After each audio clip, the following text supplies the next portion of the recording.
ধন্যবাদ এবং স্বাগত জানাই আরেকটি ভিডিওতে। আজকে আমি কথা বলবো স্বপ্নদোষ কি খারাপ। অনেকের ভিতরে প্রশ্নটি থাকে, স্পেশালি প্যারেন্টসরাও অনেক সময় তারা দ্বিধাগ্রস্ত হয়ে পড়ে এবং তারা বিভিন্ন রকমের কমপ্লেন করে তাদের সন্তানের জন্য। তো আজকে এই প্রশ্নের অ্যান্সার দেবো। আমি আছি আসাদুজ্জামান রাজু, কাউন্সেলিং সাইকোলজিস্ট, বর্তমানে প্র্যাকটিস করছি final mental health care centre, যেটা মিরপুর 2 অবস্থিত।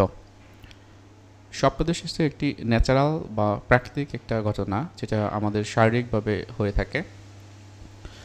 এটি আমি 3টি বা 4টি দিক থেকে আমি একটু আলোচনা করব। প্রথমত, এই যে স্বপ্নদোষের ব্যাপারটি, এটি হচ্ছে যে ফিজিক্যাল যে ব্যাপারটি, সাইকোলজিক্যাল ব্যাপার, এবং যে আমার ধর্মীয় বা রিলিজিয়াস যে ব্যাপারটি, সেগুলো নিয়ে আমি কথা বলবো। প্রথমেই সায়েন্স আমাদের কিন্তু খুবই ইম্পর্টেন্ট, যেটা জানতে হয় সেটি হলো সায়েন্টিফিক্যালি এই যে আমাদের স্বপ্নদোষ হয় কেন, সেটা কিন্তু আমাদের জানতে হয়। কেন হয় আমি বলি, সেটা হচ্ছে যে আমাদের যে বীর্য যেটাকে বলে সিমেন, এই সিমেনটা হচ্ছে যে আমাদের টেস্টিস নামক যে অন্ডকোষ, টেস্টিস বা অন্ডকোষ, সেখানে উৎপন্ন হয়। উৎপন্ন হওয়ার পর এপিডিডিমাস নামক একটা জায়গা আছে বা নালী আছে, যে জায়গাটাতে এই যে আমাদের বীর্যটা জমা হয়। তো এটা তৈরি হওয়া বা উৎপন্ন হওয়া এবং জমা হওয়া, এটা কিন্তু অনেক ক্ষেত্রে আমাদের উপর নির্ভর করে না, এটা আমাদের ফিজিক্যালি আমাদের ভিতর থেকে হয়।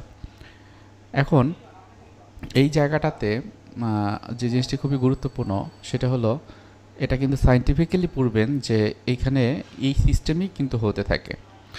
খুব বেশি যদি আমার এপিডিডিমাসে সিমেন বা বীর্যের পরিমাণটা বেড়ে যায়, তখন কিন্তু এটা আলটিমেটলি স্বপ্নদোষের মাধ্যমে কিন্তু এটা বের হয়ে যায়।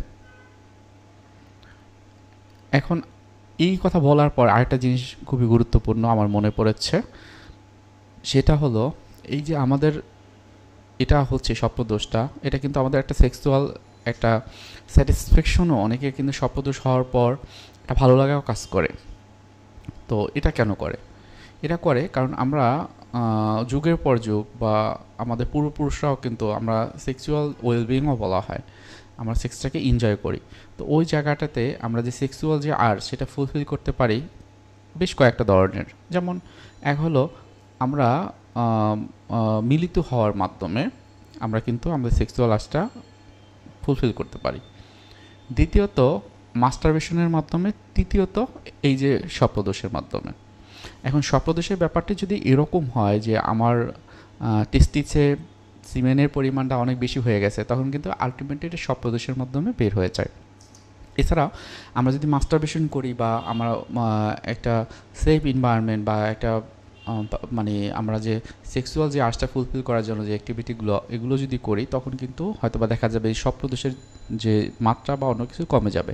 তো এখন আসেন, এটা ভালো কি খারাপ সেটা কি বলবেন? সায়েন্স কিন্তু এটা বলে যে এখানে যেহেতু আপনার হাত নেই, তো এটা খারাপ কিছু নয়, বরং এটি আপনাকে যেটি করে, কোর্টিসল নামে যে হরমোনটি রয়েছে, যেটি আমাদের ভিতরে বিভিন্ন রকমের স্ট্রেস তৈরি করে, বা অ্যাড্রিনালিন, সেইগুলো কিন্তু রিলিজ করে আমার এই স্বপ্নদোষের মাধ্যমে।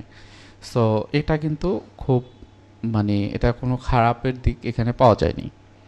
পক্ষান্তরে যেটি বলা হয়েছে যে এই যে আমার যে স্বপ্নদোষটি হয় না, তো সেই স্বপ্নদোষের মাধ্যমে আমার কিন্তু এই হরমোনগুলো রিলিজ হয়ে গেল, তাতে কিন্তু আমার শারীরিকভাবে বা মানসিকভাবে একটা তৃপ্তি আমার ভিতরে কাজ করে।